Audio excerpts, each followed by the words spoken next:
Hi, everybody. Thank you so much for joining us. I'm Michelle Morris with Consolidated Planning Group, and I want to welcome you and thank you for being here. Thank you, Rebecca Quintero with Texas Workforce, for being here today to discuss the Vocational Rehabilitation Program. This is a really great program serving youth and students in Texas, and Rebecca's going to talk to us all about that. So thank you so much for being here with us today. I am going to serve as moderator, tell you a little bit about Consolidated Planning Group, and then we can go into today's presentation.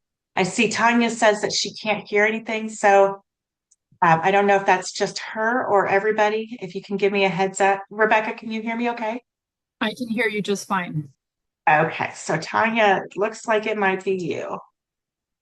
Thank you, everybody. All right, so a few things before we get started. I want to let you know that, yes, we are recording this webinar. We present live and we record all of our webinars so that we can put them on our YouTube channel later on today. So since you've registered for this webinar, you're going to receive an email later on that has a link to our video on YouTube. It will also have all of the slides from today's webinar. So you're going to get that later on today. Now, that's if you have registered for today's webinar. If you happen to be watching on YouTube or already, or maybe you're listening on our podcast, if you want a copy of these slides, we're happy to send them to you. All you need to do is email us contact@cpgcares.net. That's contact@cpgcares.net. And we would go ahead and send you those slides and, of course, answer any questions that you might have. The other thing I want to let you know is that we cannot see you or hear you because we're in webinar mode. So please keep using the chat box as you already have to let me know if you could hear me or not. So thank you for that. Keep using the chat box for any questions you might have, and we'll get to as many of your questions today as we possibly can. So a little bit about Consolidated Planning Group first before I hand this all over. We are financial planning, financial advisors who have been around for over 30 years serving the community. And we focus specifically on serving the special needs community because all four financial advisors at our firm are parents to individuals with needs. So we truly understand the journey that you're on because we live it day in and day out in our personal lives and in our professional lives. We are fully licensed in securities, financial planning, investments, life insurance, all of that stuff.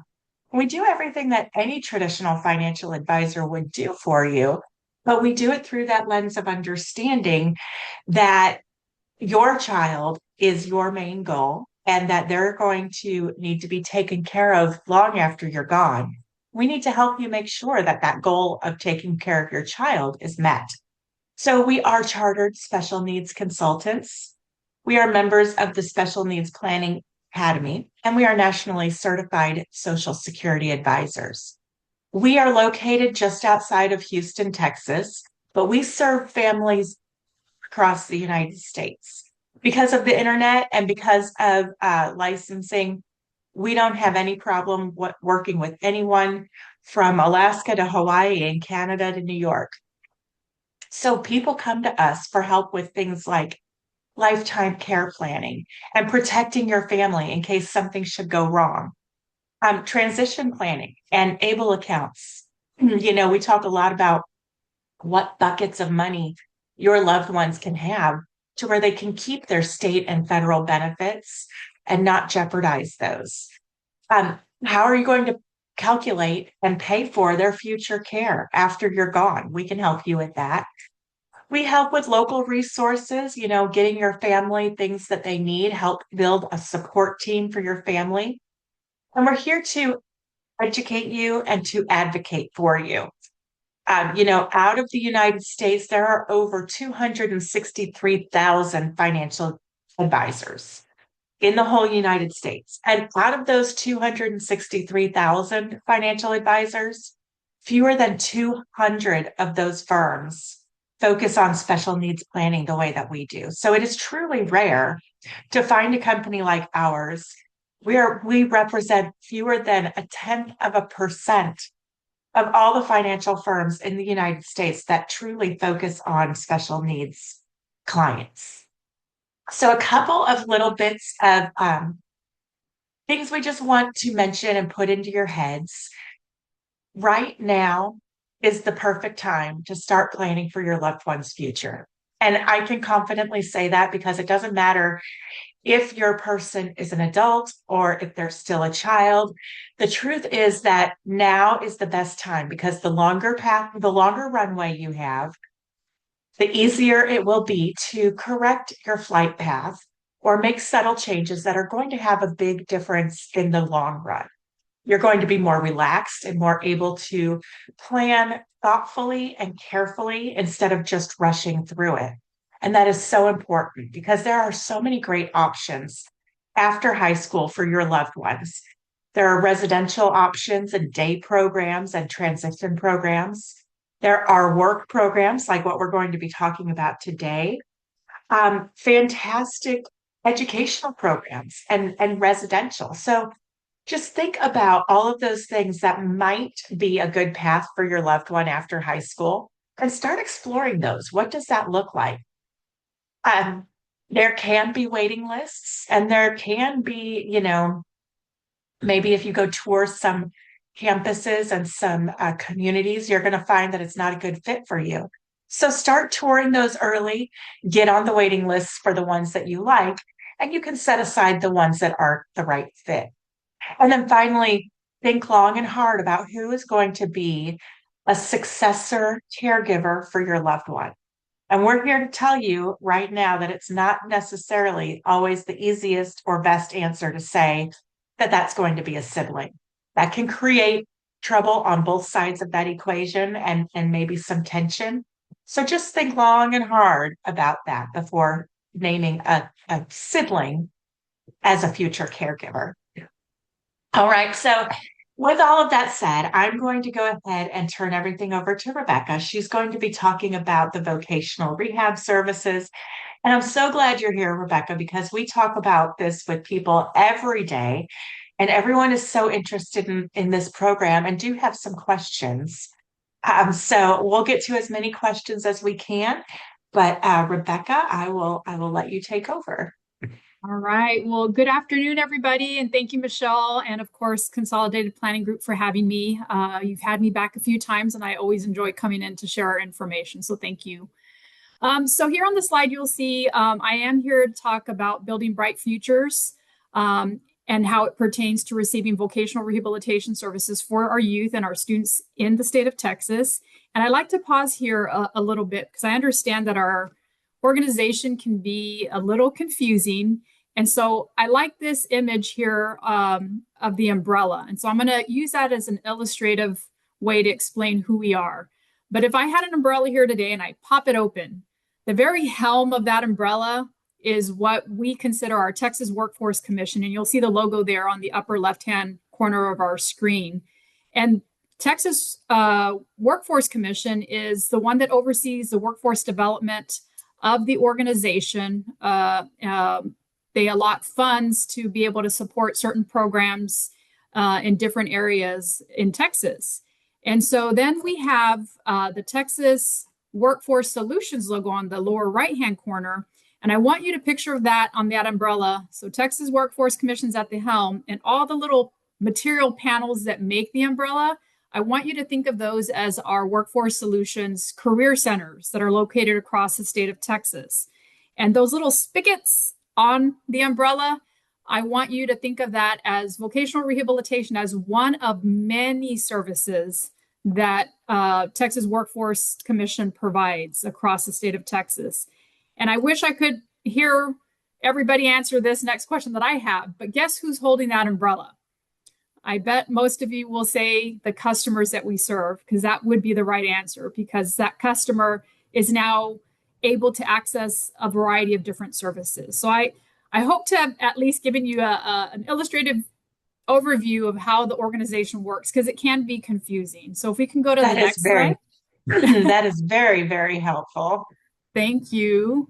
So here's it's just a little more explanatory. There's a picture of the map of the state of Texas, and what or how Texas workforce works is there's 28 local workforce development boards across the state of Texas, and the way you can understand the workforce development boards are very similar to the way we view independent school districts. They're going to vary one from the next. So we have 28 across the state of Texas, and we have about 180 local workforce solutions offices across the state of Texas.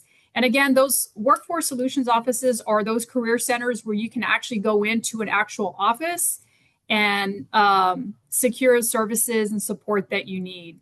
And so really, as you'll see there in the second bullet, the local workforce development boards serve as a group of community leaders appointed by local elected officials and are charged with the planning and oversight of our workforce development board.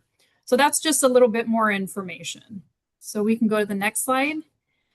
So for those of you that may not be very familiar with vocational rehabilitation, I will go into that here a little in a few slides that'll explain two different pathways. But the reason vocational rehabilitation services are really important, it's because it extends priority access to our youth. We are given what we call pre-employment transition services funding that is to focus solely on our youth. And we're expected to allot about 15% of that directly to our youth. So as you can see, our youth are priority as we're preparing them for their transition out of high school and into the world of work. And so sometimes what we see is when students, actually Michelle even mentioned it just a bit in her opening, the sooner you can get connected to anything, right?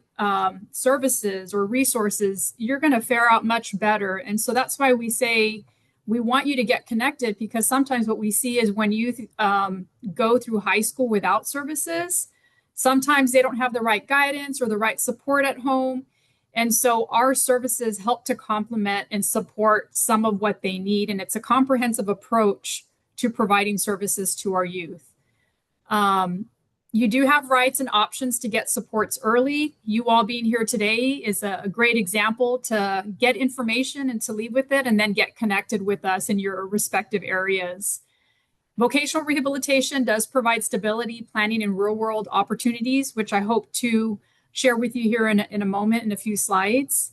And then, of course, we build early employability and independence. Again, you'll see through different stories that the sooner we can get the youth connected, you're going to see this growth, this independence that comes out of it, this confidence that comes out when they start receiving services, start getting involved with different experiences, and that's what leads to greater independence. And that's what we're after. And then, of course, vocational rehabilitation provides continuity when placements change, when they're going from any kind of transition from home into the world of work, especially if they don't have support. We can offer that support through a guided mentor, through the vocational rehabilitation counselor. And so anytime things change in their life, we want to be available to provide some of that mentoring and guidance to them. So next slide. Okay, so let's talk about what pre-employment transition services are. Here on the slide, we'll refer to it as Pre-ETS or Pre-ETS, but again, it stands for Pre-Employment Transition Services.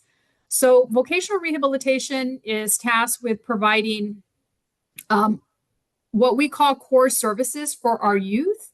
And these are the 5 here. And so what you'll see is a little image where there's a line in the middle. And if you follow those words, it says transition services are available throughout high school. So these are different services, activities that we can engage with our youth on. And so I'm going to see if I can just kind of walk you through what each of these 5 pre-ETS services really entails. So up on the upper left-hand corner of the screen, you'll see career exploration. Career exploration is one of those pre-ETS services that can be provided. And as the word implies, it's just an opportunity for students to explore different career opportunities. And that could be as simple as sitting down with their vocational rehabilitation counselor to do some searches through what we call our ONET. You can do it through ONET. You could even just do any kind of Google if you're curious what accounting is or what engineering is or to be a teacher, what it takes to be a teacher. And so through some of those discussions, we start learning a little bit more about the student's interest and maybe what they would like to do. And so the career exploration could be just that. It could also be an opportunity where we take students out into the community and actually engage with various employers to explore the careers. And maybe here in a little bit, I'll explain one of the main services that kind of hits on all of these.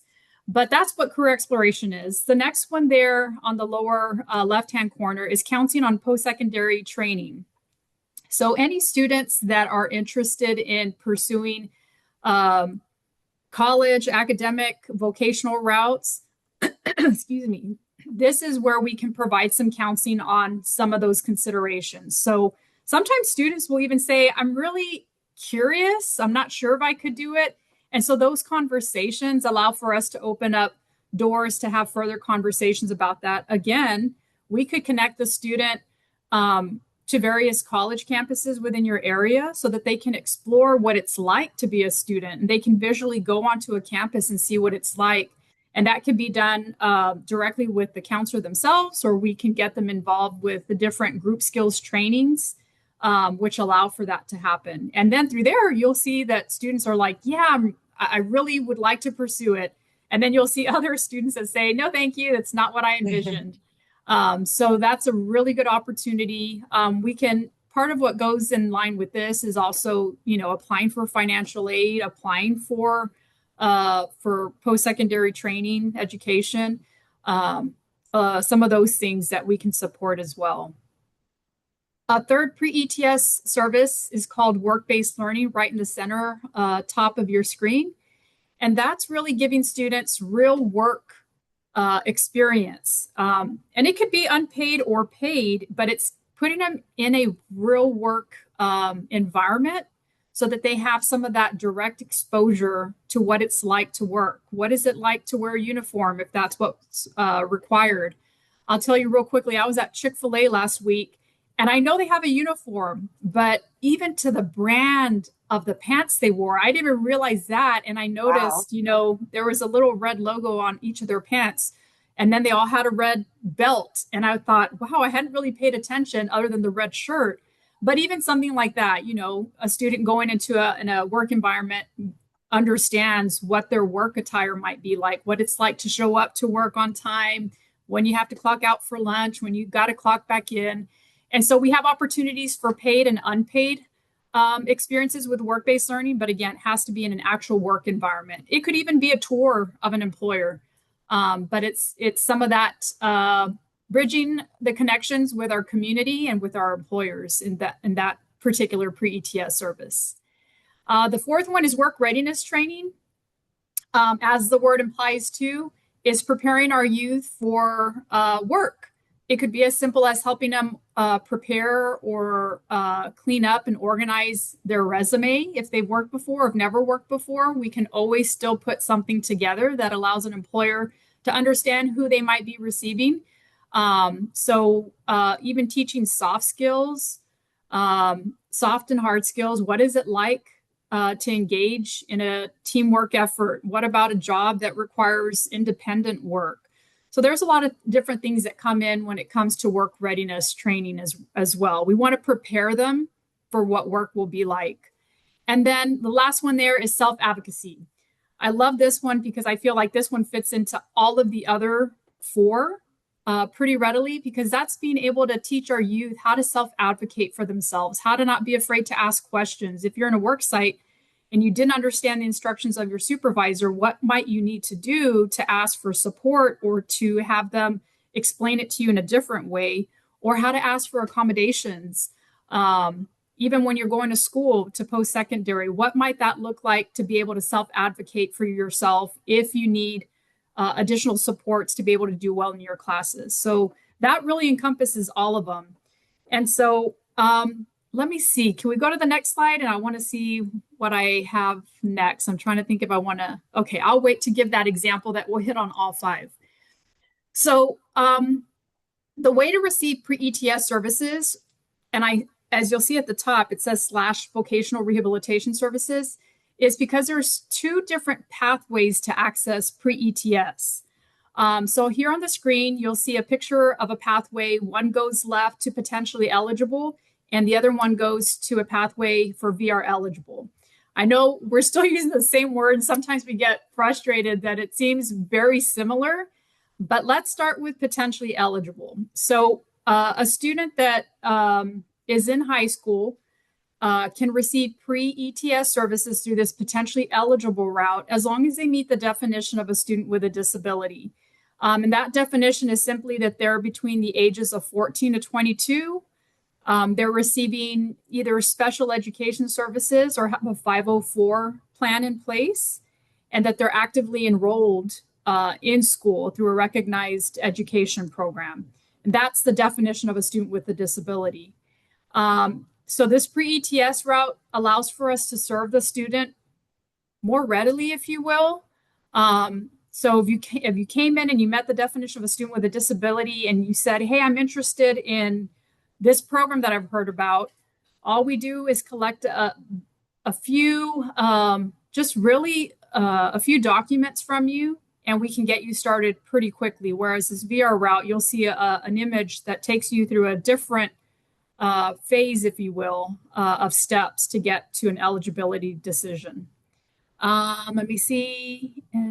Okay, so when you go through this potentially eligible route, you're not fully determined eligible for services because that's what you might not need. And so this potentially eligible route just gives you an opportunity for the student to receive one or more of the services. And as long as there's not a need for additional support services, this is a very clear pathway to receiving services pretty quickly.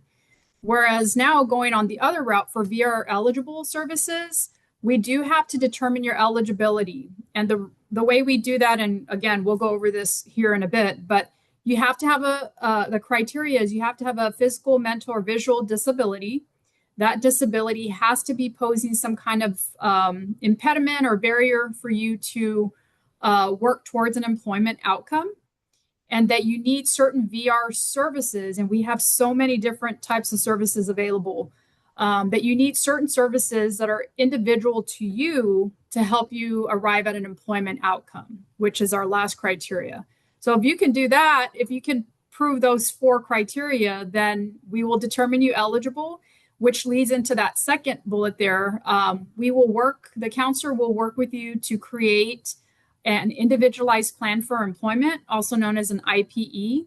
And that plan specifies what your vocational goal will be and the services that we will support and sponsor or arrange or purchase to allow for you to reach that goal. And it's not a one and done. For some it is, they know exactly what they're after and we provide support services, but sometimes, life happens. A student might say, this is what I want to do. And we write up the plan, we put up the services to support them. And then something changes and they go off in a different direction, which is fine. We just amend the plan as necessary. And through the VR eligible pathway, you'll receive comprehensive vocational services and you get long-term employment support for those that might need it through extended services. So 2 very different pathways. So let's go to the next slide. Before we do, can we just take a short pause here? We've gotten some questions in the chat box that, we just want to touch on quickly. So can you help students who are nonverbal, students who may have behavioral difficulties? What level of students can you help? I love that question. I think we even got one of those in one of our pre-questions. Thank you for asking that because should anybody's eligible to apply? I don't know if eligible is probably, the door is open for anybody to apply for vocational rehabilitation services. And what happens is based on that interaction with the counselor and the student and the parents, should there be questions about the student's ability to pursue competitive integrated employment. And if I may pause there just for a moment, competitive means that any student is able to earn at least the minimum wages or more, just like anybody else. Integrated means that they're in a work environment where they're interacting with individuals who also may have disabilities and those that may also have or that do not have disabilities. That's integrated. Our goal is not to put students that have disabilities only with other students with disabilities. And so it has to be a competitive integrated employment outcome. But if a counselor has questions about that employability based on the interaction and information that's shared with the counselor, they're able to take that student, that customer, as we call them, through what's called a trial work experience. And that gives the student an opportunity to do some trial work. They're very short and brief to be able to allow the counselor to collect information and consider whether this individual might be employable. Because again, vocational rehabilitation services may not be for everyone. We have to be able to answer those 4 criteria if you go the pathway of applying for services and being determined eligible. As you heard me say, the ultimate outcome is employment. And so if through this trial work, where the student will work with a contracted vendor that we pay, they'll take the student out to, let's just say the student was really interested in stocking. They'll test them out in a stocking environment, maybe at H-E-B or Walmart or any local grocery store. And they're going to be tested, if you will, to see how well their tolerance is, how well they follow instructions, just a bunch of things, their work tolerance. And if they do well, that vendor is going to write up a report and say how well they did, what they focused on. Or they'll also say, the student wasn't able to sustain attention more than 5 minutes. So those are all key. That's going to be information that the counselor is going to want to receive. And they do it over a course of 2 to 3 work experiences to be able to determine if a student might be employable. So it can be a long process, but at the end of the day, we're given the opportunity to answer that eligibility question of employment. Perfect. Thank you so much for answering that. Now, one other question that I have, I see more coming into the chat box, and I promise you guys will get to them. I just don't want to take too long. If the TWC is coming to the ARD meeting, is this the kind of information that we can expect at the ARD meeting? Is that they're going to kind of see what the student might be ready to take on and what's going on with them? I mean, it's great that the workforce people are in the ARD meetings, especially for this person who's a freshman, because other people comment that they have a really, really hard time getting in touch with anybody to get these services. So can you speak a little bit on that, the ARD meeting and how difficult it is to get these? So ARD meetings are important, of course, for the student, the parent, the school, and anytime we're invited in. We can also speak to the services that we have, kind of like what I'm doing here today. Sometimes the counselors that are invited to the ARDs have 5 to 10 minutes. They're given a very short moment of time, and we understand it because those ARD meetings can be very lengthy, right? But we do go in and share some information. The thing that sometimes is a challenge for vocational rehabilitation counselors is they can't attend every single ARD meeting, and that's what the challenge is. We can share information digitally through email, we can mail out brochures, but having us there sometimes is really key because we do exchange some information during that time and we get a sense for the student that we might be working with. But at the end of the day, once the student connects with us, either through that potentially eligible pathway or through the VR eligible pathway, we're going to be able to spend a lot more time with that student and the parents to be able to get a more comprehensive view of the student. But attending an ARD does kind of open that door for the conversations to start, but it's not the one conversation that will occur. In terms of getting connected with us, I know that can be a challenge. And I cringe a little bit at it because sometimes it's beyond many people's, positions. We have turnover just like school districts do, and it's beyond their control to be able to be responsive, but what you can expect, and maybe at the end of the presentation, you can always go onto our website at www.twc.texas.gov. And if you go to the programs, there's a menu menu up on top. And if you click on programs, and then on the left-hand side of the screen, click on vocational rehabilitation services, you can fill out what we call a contact request. It just asks for really brief information and what you're trying to do. And that gets routed to the local office in your area so that somebody can reach right back out to you. And sometimes doing that is the best way.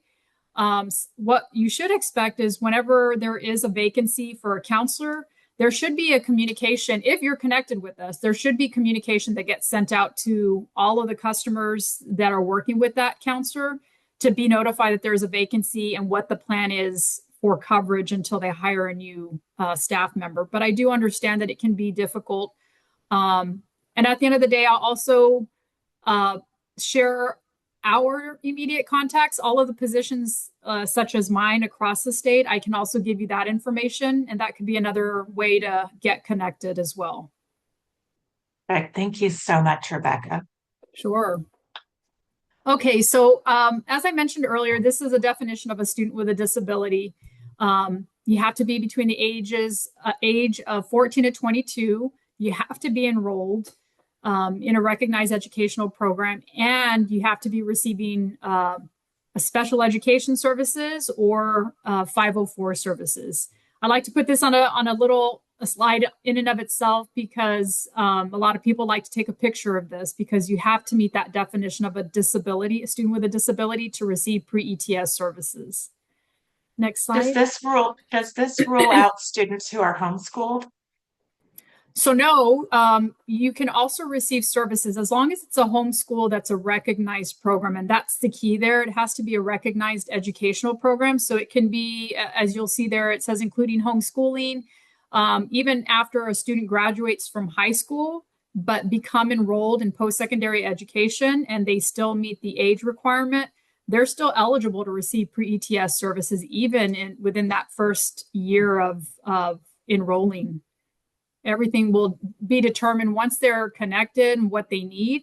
Sometimes once they start school, they may not have a need for pre-ETS services anymore. But it's there for consideration even as they enter into their first semester post-secondary education.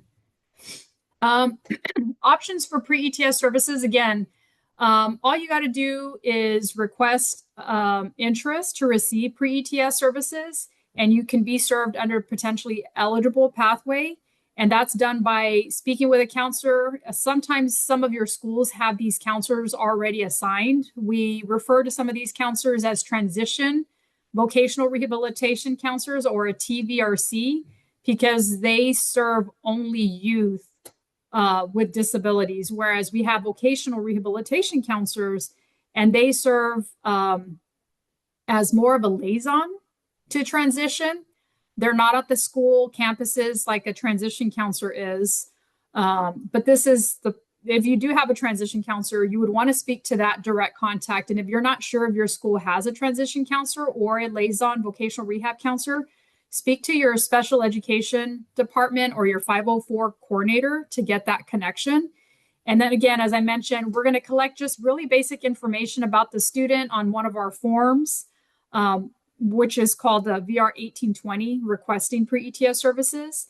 And we want to be able to collect a verification of disability. And you can easily provide our documents, medical documentation from a doctor that is treating your son or daughter. And we just need that verification of a disability. And then we can take them down the route of potentially eligible. Whereas the other option, as we talked about, is to request to apply for vocational rehabilitation services. And this is also done by speaking to a counselor. You could do that a number of ways. You can ask, again, your school partners, or you could simply walk into most career centers, a Workforce Solutions Career Center, and ask to speak with a counselor of the day who's there to be able to address any walk-ins that have questions about our services, or even return phone calls for people that are interested in applying for services. But that you have to apply for services. You have to arrive at an eligibility determination. So this is not an entitlement program. It is one that you have to apply for and be determined eligible. And then the counselor will assess all the needs of the student, what they're after, what services they might need, so that they can create that individualized plan of employment that I briefly spoke about earlier.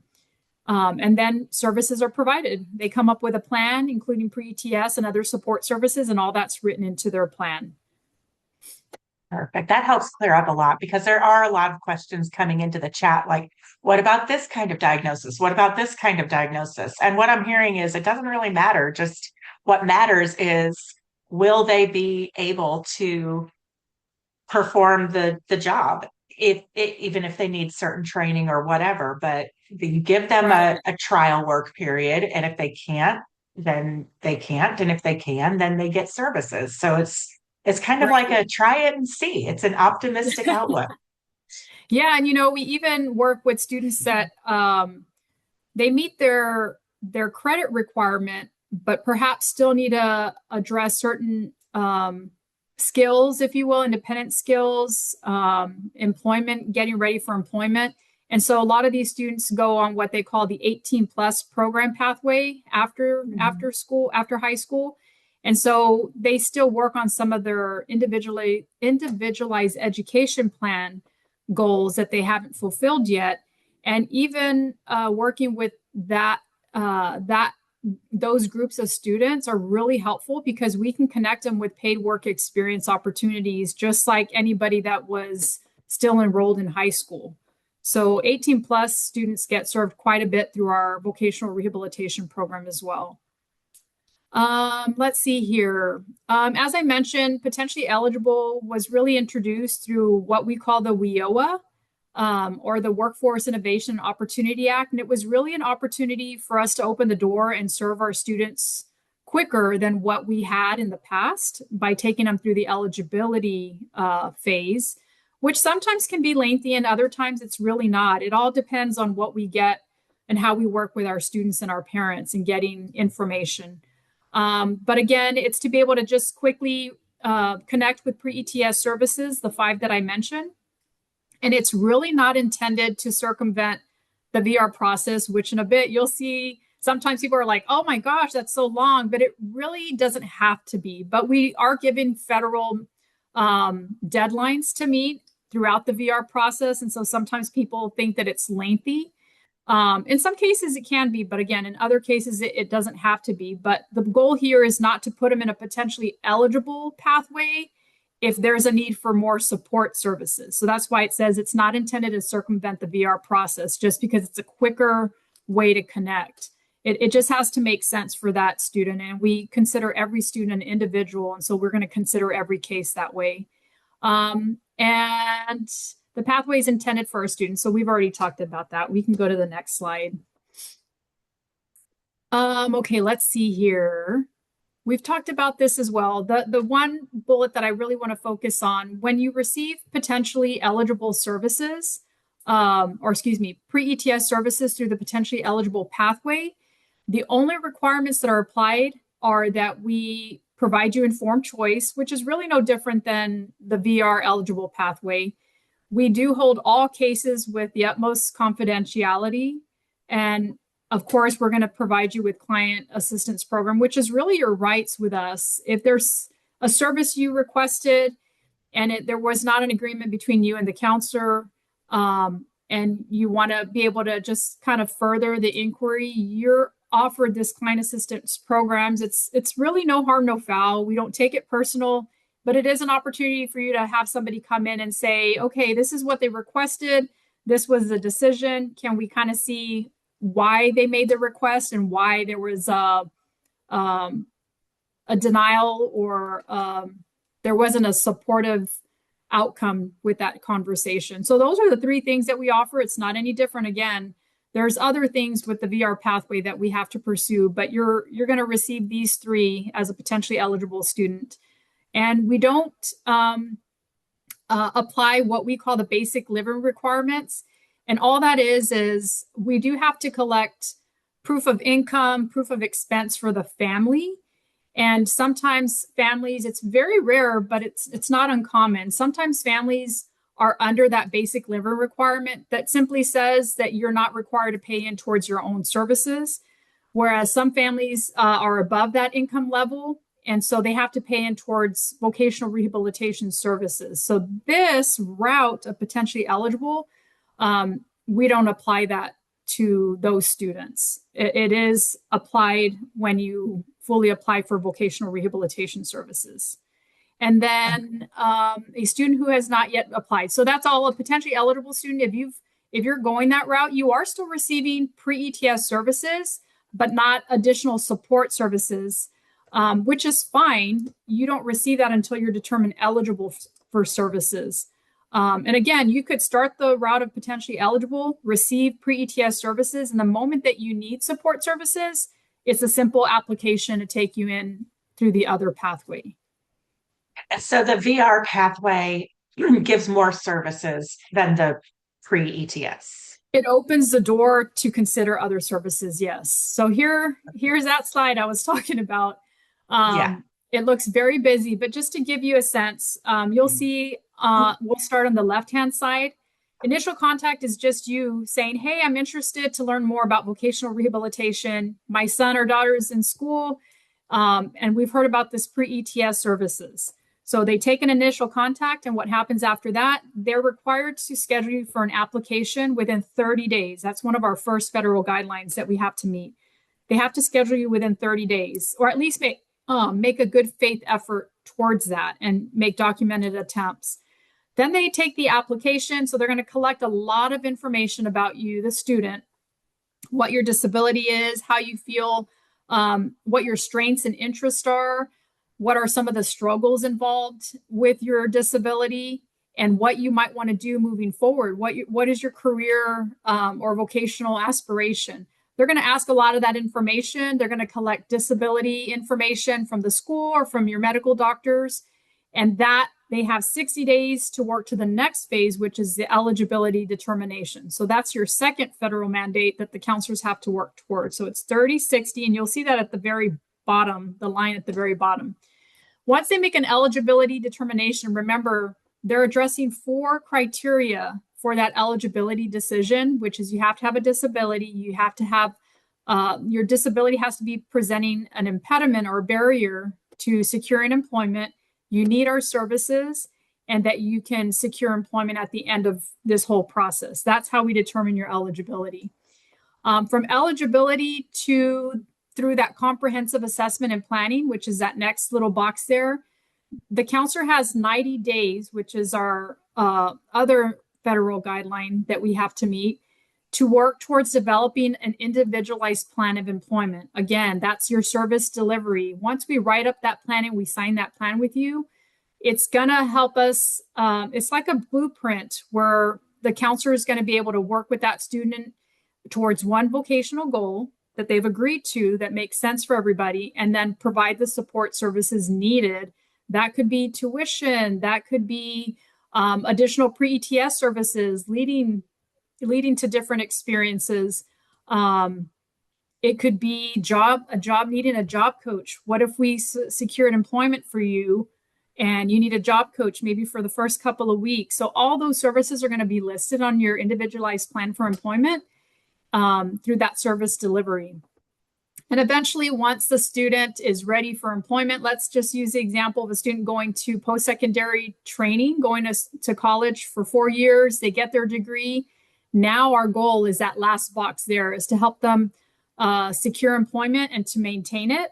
Once they tell us, hey, I got a job, we start counting 90 days towards employment, and that's our last federal requirement that we have to meet. And if we can help you and there's no other support that you need after those 90 days of you being employed, then we're able to close out your case successfully.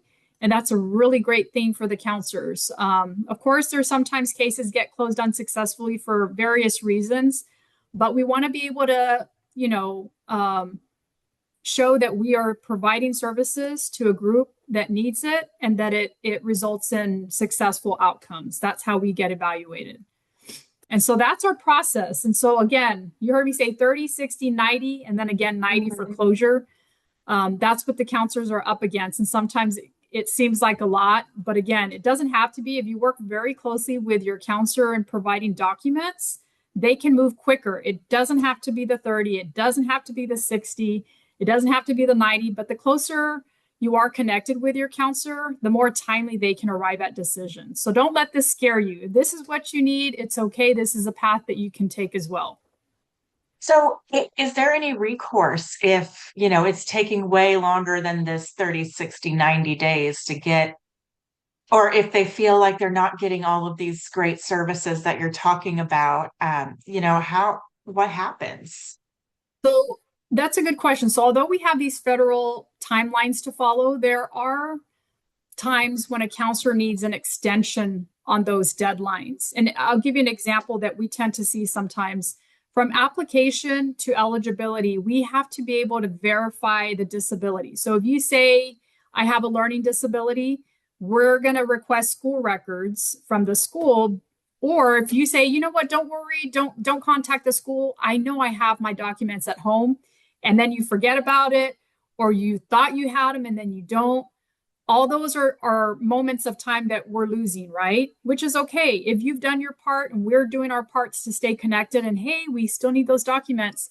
If we get to those 60 days or right before those 60 days, we're going to call you and say, hey, it looks like we need an extension. We haven't gotten those school records, but the counselor has to be able to clearly justify why that extension is necessary. It can't be like, oh, the counselor was out on extended leave. It has to be customer driven as to why there's a delay. So the counselor is responsible for justifying that extension. So we have one at eligibility, application to eligibility, and we have another one that could be used, another extension that can be used from eligibility to developing the plan. So those are opportunities. But again, as long as you stay connected with your counselor, you should fare out pretty well through the process and not have to wait those exact 30, 60, 90 days. I feel like I've already spoken about this, but again, the initial contact is just an opportunity for you to say, hey, I would like to speak to somebody and schedule an opportunity to apply for services. And those little bullets there under application simply say state some of the questions that we're going to ask about. What is the disability? What are the functional limitations connected with the disability? Has that student ever worked before? What's their education currently? We're going to want to know about how the student perceives their own condition or disability. Are they even aware of it? Many times students are not aware that they're in special education and can't really express what they're receiving in terms of supports. So we're trying to understand that a little bit better through the application process.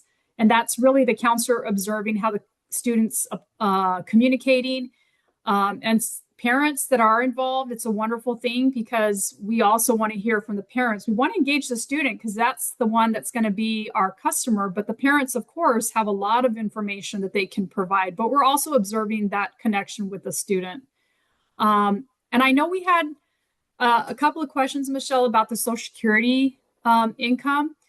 If I may just briefly speak about that. If you're somebody of a student that receives Social Security income or disability income, as long as you provide proof of that to the counselor could technically determine your eligibility right then and there. And that's a really good example of not having to wait 60 days from application to eligibility. The moment you give that proof to the counselor, they can click on eligibility. So if you meet with them today, they can click on it today. Unless the counselor has questions about the student's ability to become employed, which goes back to what we talked about earlier in taking that student through a trial work experience. That would be the only situation in which the counselor would not click on eligibility after receiving proof of Social Security income. So that's really helpful. Good to know. That's really good to know. Now, do they look at the parents' income and assets to determine whether or not a student gets these services? Yeah, so we do collect information about the household income. So if there's a husband and wife and they have 3 kids, we're going to document that there's a family of 5. Did I do that math right? Husband, wife, mom and dad, and 3 kids. And we're going to document that there's that many individuals in the household. We will Hmm. collect information on anybody that's working and any expenses that even relate directly. Sometimes I know for myself, my son has ADHD and we have to purchase medications for him every month. So if Hmm. it's related to the student, then we enter like, what are you paying towards um, certain things that are allowed? Not everything's allowed, but if it's medications, how much are you paying towards medications every month? And we put that in and it kind of excludes it, which is something that helps. But if you That is are good. over that basic living requirement, again, you don't pay us, you never pay the counselor, you don't necessarily pay us, but you're paying towards your services. And a good example of that might be, let's say a family is over by $100, their income by $100. And if we're supporting that student towards post-secondary education, all that student has to do is buy one or two books, give us proof that they've paid, towards their services, and then we come in and we sponsor any additional expense related to their training. So that's how And that gets applied. okay. And that is so for eligibility, having SSI clears this first checkpoint, but it doesn't necessarily clear all the checkpoints uh, Yes. to eligibility. So yes, again, if you provide that proof, but there's questions, then of course the counselor may need to still secure additional information. And even if we do determine you eligible based on the Social Security benefits, sometimes the counselor still needs additional information about the students that they'll take them through an assessment or additional evaluation just to collect more information about them. And that's okay for the counselor to do as well. Yeah, there's been So some questions about that, is thinking why and do they receive a referral fee or something from these evaluations? Because why are they pushing so hard no, for it? no, People and are, no, yeah. and really, we really don't want to put our students through unnecessary assessments. But if there's a need to collect information, that's really a conversation between the student, the parents, and the counselor to better understand why it's needed. Because it's not necessary, then we really shouldn't be doing it. And just so everybody knows, our counselors do not get any kind of bonus for referrals. No, we're state employees. That'd be nice, but we don't. Mhm. But yeah, if you feel that you're not understanding the request for additional assessments, just have a request to sit with the counselor to better understand it. Is what I would recommend you do. Um, and we've talked about the eligibility process there on that first one there, but the second one where it says if ineligible. So let's just say that we'll use the example of the trial work experience. If at the end of those 2 to 3 trial work experiences that the information consistently supports that the student would not be able to be competitively, integratively employed, then the counselor is going to arrive at an ineligible decision and the case will be closed and they'll tell you what the reasons were and it gets documented on the case as well. And then of course, because of that ineligibility, the student wouldn't be able to receive pre-ETS services as well if they applied for the full array. So it would Okay. be So closed out. basically, the two paths, the one path is maybe you're going to be eligible for VR. So you're kind of waiting and seeing and getting services, hopefully, while you're waiting and seeing. And then if you need more, then you'll go to the VR path. People are asking, how do I know which step I'm in? You're in the system. Yes. That's And I love that question because just looking at the VR eligible pathway, look at how many steps it takes to get just to Mhm. eligibility, the time frame wise, and then how much time it takes to get to the individualized plan of employment. And so really our counselor should be guiding those reminders through that whole process. If you don't know where you're at in the process, it's okay to say, hey, so where are we at in the VR process? And counselors should be able to explain that. But the potentially eligible pathway is just an opportunity to receive pre-ETS services quickly. And so maybe this is a good quick pause. I know we're nearing the end, but the example of what I'd like to leave you, there's something that we've kicked off. It's called the Summer Earn and Learn program. And that's an opportunity for students to engage in paid work experience over a course of 5 weeks. And again, these aren't career jobs per se that the student not like, I want to work here. It's an opportunity to get involved with any kind of employer, to learn what it's like to work, to have career exploration, to be in the work-based learning in a real work environment, and preparing yourself for work readiness, right? You're going to learn all that. You're going to learn about self-advocacy. And so our Summer Earn and Learn program has kicked off across the state. And so connect with your counselor and inquire about receiving that.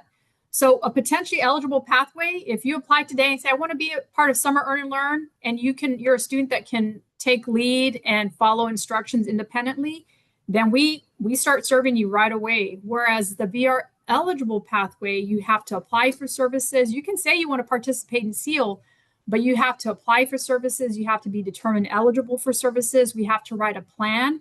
And if part of your plan services to be able to participate in SEAL is that you receive what we call work experience training, which is a job coach, that has to be on a VR eligible pathway. You can't receive job coaching through a potentially eligible pathway, because that's telling us you need additional supports, which gives you access to applying for the full array of services.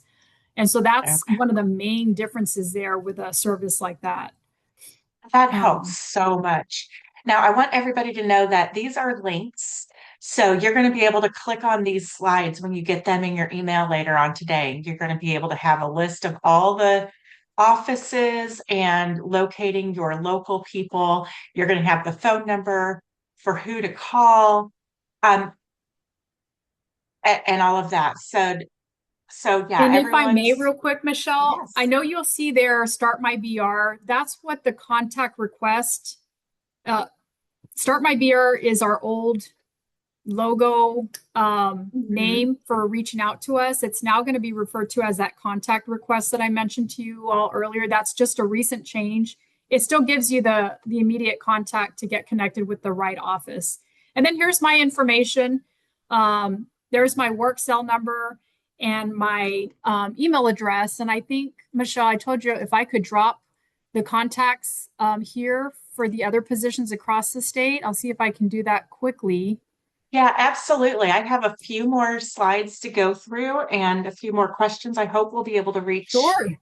I just want to let everybody know that, the contact information is here. You're going to get these slides. You're going to be able to read through the disclosures and the other information about the federal funding and all of that these programs receive. And there are some great videos here for you as well. It's a little bit much to play them during the webinar, especially because we only have 2 minutes left. But please take the time to watch these. A lot of people in the chat box are saying that, it's really hard to get on the SEAL program, that there's not a lot of availability. And is there any thoughts of expanding that program? So that's a really good question and a tough one at the same time, because every board area across the state of Texas has a different target goal to achieve.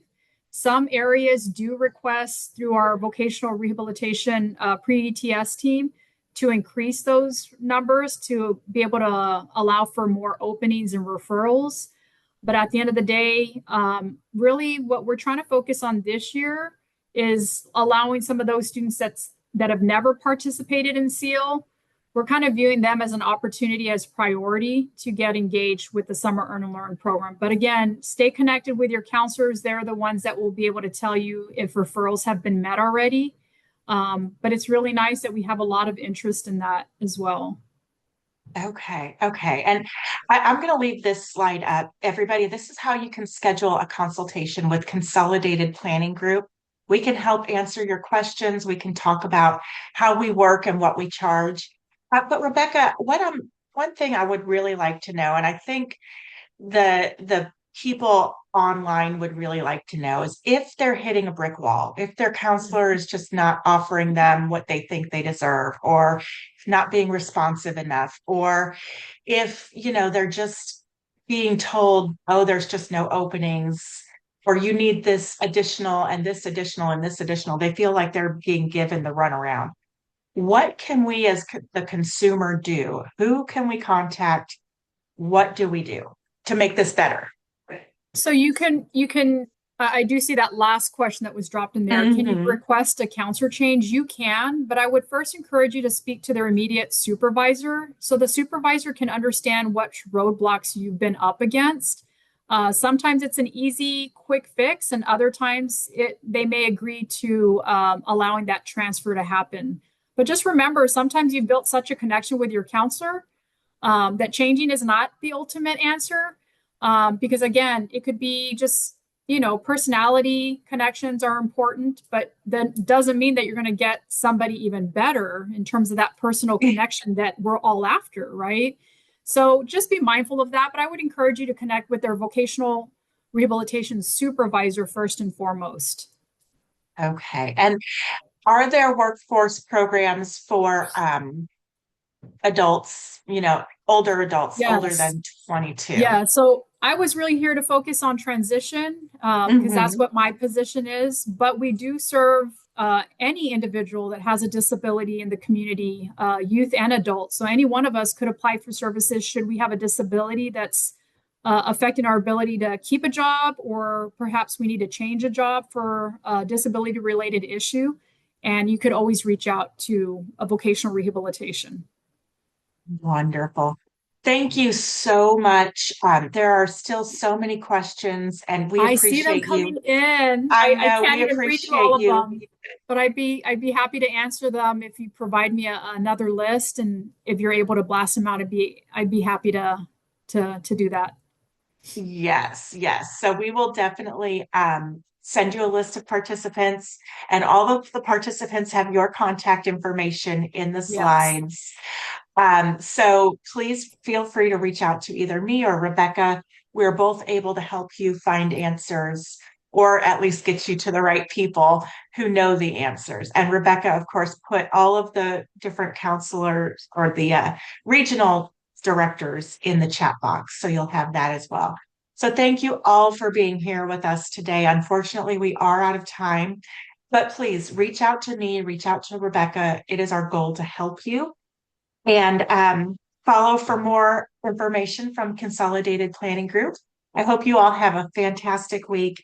And like I said, if there's anything that we can do to help, we're here. Have a great week, Thank you, everybody. Michelle. Bye Bye-bye. bye. Thanks, Rebecca.